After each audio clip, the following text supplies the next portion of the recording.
नमस्कार, हमारे इस खास कार्यक्रम में आपका बहुत बहुत स्वागत है। मैं हूं तृप्ति।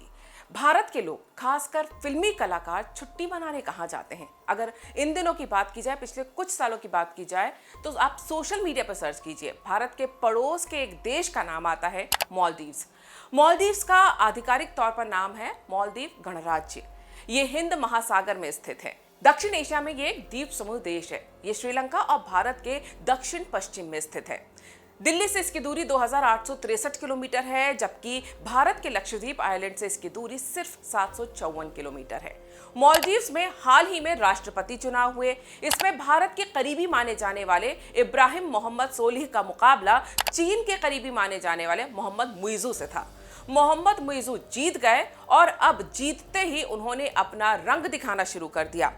राष्ट्रपति ने यह ऐलान किया है कि वो मालदीव्स से भारतीय सैनिकों को वापस भेजेंगे।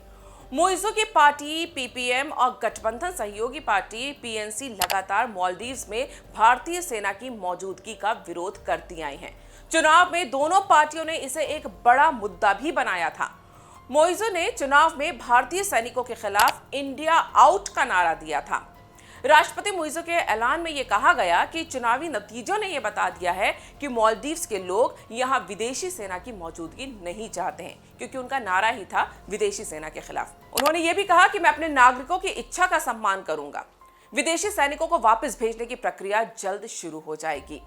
मुइजू को चीन की कम्युनिस्ट पार्टी का करीबी बताया जाता है। मुइजू मालदीव्स में भारतीय सैनिकों की तैनाती को अपनी संप्रभुता के लिए खतरा बताते आए हैं। यहाँ हमको बता दें, जिस विदेशी सेना की बात हो रही है वो भारतीय सेना है, क्योंकि मालदीव्स में भारतीय सेना है।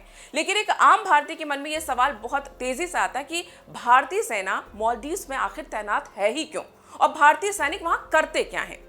दरअसल 2018 से सितंबर 2023 तक इब्राहिम मोहम्मद सोलिह मालदीव के राष्ट्रपति थे। उनके कार्यकाल में दोनों के रिश्ते काफी बेहतर थे, भारत और मालदीव्स के। सोलिह भारत पर काफी भरोसा भी करते थे। भारत ने भी मालदीव से अपनी दोस्ती निभाई, वहां अच्छा खासा निवेश किया। इंफ्रास्ट्रक्चर से पर्यटन तक कई चीजों के विकास के लिए भारत ने वहां पर पैसे दिए और लॉजिस्टिक्स में भी मदद करी। भारत की तरफ से 2 हेलीकॉप्टर्स और 1 डॉनियर एयरक्राफ्ट भी मालदीव्स को दान में दिया गया।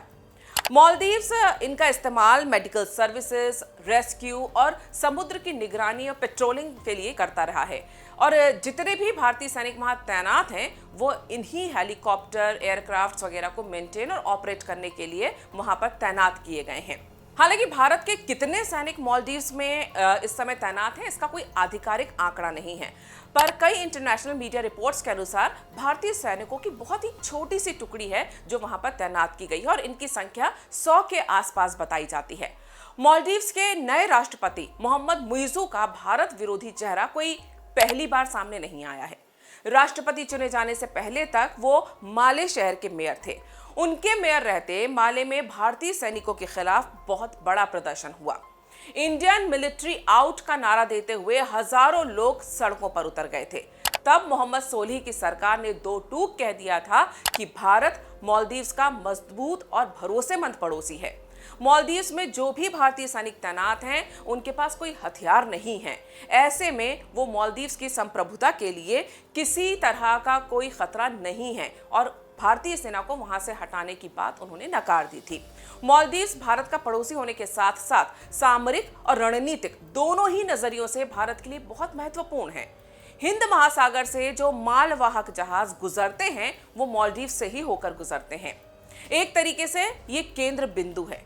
हिंद महासागर में अपना प्रभुत्व जमाने के लिए चीन लगातार मालदीव्स को अपने पाले में लाने की कोशिश करता रहा है। लक्षद्वीप से मालदीव तक बस 700 किलोमीटर की दूरी है। अगर चीन का कद वहां बढ़ जाता है तो ये भारत के लिए चिंता की बात होगी, क्योंकि चीन के लिए भारत पर नजर रखना वहां से आसान हो जाएगा। ऐसे में मुइजू की सत्ता में आने के बाद भारत का चिंतित होना लाजमी है, क्योंकि मुइजू चीन के समर्थक हैं, और अगर वो कोई भी कदम ऐसा उठाते हैं जो भारत के लिए खतरनाक होगा, तो भारत के लिए ये चिंता का विषय होना लाजमी है। आपको हमारा ये वीडियो कैसा लगा? आप अपने कमेंट्स जरूर करिए और हमारे इस चैनल को लाइक करें और शेयर करें। नमस्कार।